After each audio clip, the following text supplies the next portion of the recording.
Posibleng pumunta ng Senado ngayong hapon ng mga kongresista na kabilang sa Bicameral Conference Committee para sa Reproductive Health Bill.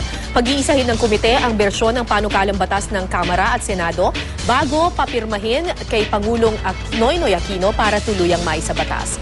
Kabilang sa contingent ng Kamara sa Bicameral Conference ang may akda ng panukala na si Albay Representative Edsel Lagman. Kasama niya ang mga kapwa kongresista na sina Henedina Abad at Teddy Bagilat Jr., Kaka Bag-aw, Mel Sarmiento, Jeanette Garin, Cesar Sarmiento, Danilo Suarez at Antonio Tinio. Ang Senado naman, hindi pa pinapangalanan ang kanilang mga kinatawan sa BICAM. Umaasa naman si Congressman Lagman na masisimulan na nila ang pagtatalakay sa panukala sa Miyerkules o sa Huwebes.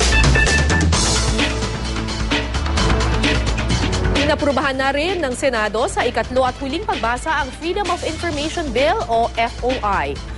Sa botong 17-0, mabilis lumusot ang kontrobersyal na panukala na magpapadali para sa lahat na masilip ang mga pampublikong dokumento ng gobyerno. Kapag naisabatas, obligado na rin ang mga matataas na opisyal ng bansa na isapubliko ang kanilang Statement of Assets, Liabilities and Net Worth o SALN. Magkakaroon din ng mandato sa lahat ng ahensya ng gobyerno na i-post sa website ang kanilang budget at kung saan napupunta ang pondo nila. Sa Kamara naman, maaari nang isalang ang FOI bill sa plenary debates. Kailangan munang ipasa ng mababang kapulungan ang panukala bago ito umusad sa Bicameral Conference Committee level.